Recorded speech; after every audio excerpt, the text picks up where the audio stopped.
قارون اب صرف غرور میں نہیں جی رہا تھا، اب وہ سچ کے خلاف کھڑا ہونے لگا تھا۔ اور جب انسان اللہ کے نبی کے سامنے تکبر کرتا ہے تو اس کی بربادی کا یعنی ٹائم شروع ہو جاتا ہے۔ آپ نے دیکھا کیسے قارون اپنے خزانوں میں ڈوب رہ چکا تھا، کیسے اس کا دل میں میں بھر چکا تھا، اور پھر اس نے ایک ایسا منصوبہ بنایا حضرت موسیٰ علیہ السلام کو ذلیل کرنے کا۔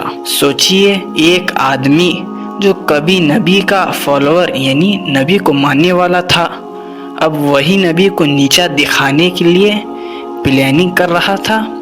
آخر دولت انسان کو اتنا اندھا کر دیتی ہے۔ روایت میں آتا ہے قارون نے ایک عورت کو پیسہ دیا تاکہ وہ سب کے سامنے حضرت موسیٰ علیہ السلام پر جھوٹا الزام لگائے۔ جی ہاں، ایک نبی پر گھٹیا جھوٹ، صرف اپنی ایگو بچانے کے لیے۔ لوگ جمع ہو گئے، بنی اسرائیل کھڑا تھا، سب کو لگ رہا تھا آج کچھ بڑا ہونے والا ہے۔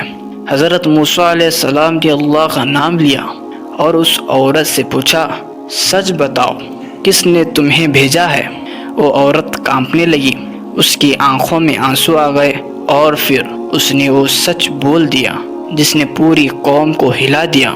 اس عورت نے کہا، قارون نے مجھے پیسے دیے تھے تاکہ میں اللہ کے نبی پر جھوٹا الزام لگاؤں۔ ایک پل کے لیے پورا ماحول خاموش ہو گیا، لوگوں کی سنسنی رک گئی، اور قارون پہلی بار لوگوں کی نظروں میں گرنے لگا۔ حضرت موسیٰ علیہ السلام کا چہرہ اداس تھا، غصہ کم تھا، درد زیادہ تھا، کیونکہ قارون کوئی اجنبی نہیں تھا، وہ ان کی قوم کا آدمی تھا۔ اللہ تعالیٰ فرماتا ہے، اور زمین میں فساد مت پھیلاؤ، بے شک اللہ فساد کرنے والوں کو پسند نہیں کرتا۔ قارون صرف تکبر نہیں کر رہا تھا، وہ اپنے معاشرے میں فساد پھیلا رہا تھا، لوگوں کو دنیا کا غلام بنا رہا تھا، اور نبی کے خلاف جھوٹ کا سہارا لے رہا تھا۔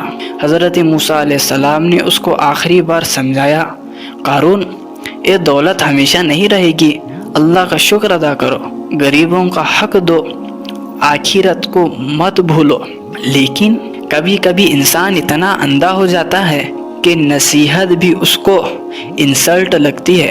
قارون کے دل میں اب صرف ایک چیز بچ گئی تھی، پاور، کنٹرول اور ایگو۔ حضرت محمد صلی اللہ علیہ وسلم نے ارشاد فرمایا، اللہ تکبر کرنے والے کو پسند نہیں کرتا۔ تکبر انسان کو صرف لوگوں سے دور نہیں کرتا، وہ اس کو اللہ کی رحمت سے بھی دور کر دیتا ہے، اور جب اللہ کی رحمت دور ہو جائے تو پھر عذاب قریب آ جاتا ہے۔ اس رات قارون اپنے محل میں تھا، سونا چمک رہا تھا، نوکر کھڑے تھے، سب کچھ پرفیکٹ لگ رہا تھا، لیکن آسمان میں ایک عجیب خاموشی تھی، جیسے زمین کسی حکم کا انتظار کر رہی ہو۔ اور پھر حضرت موسیٰ علیہ السلام نے اللہ سے دعا کی، ایک ایسی دعا جس کے بعد قارون کی دنیا ہمیشہ کے لیے بدلنے والی تھی۔ آپ دیکھیں گے قارون کا سب سے ڈینجرس جواب، اور پھر اللہ کا وہ عذاب جسے دیکھ کر لوگوں کی چھینکیں نکل گئی۔ کیا سچ میں زمین اس کو نگلنے والی تھی؟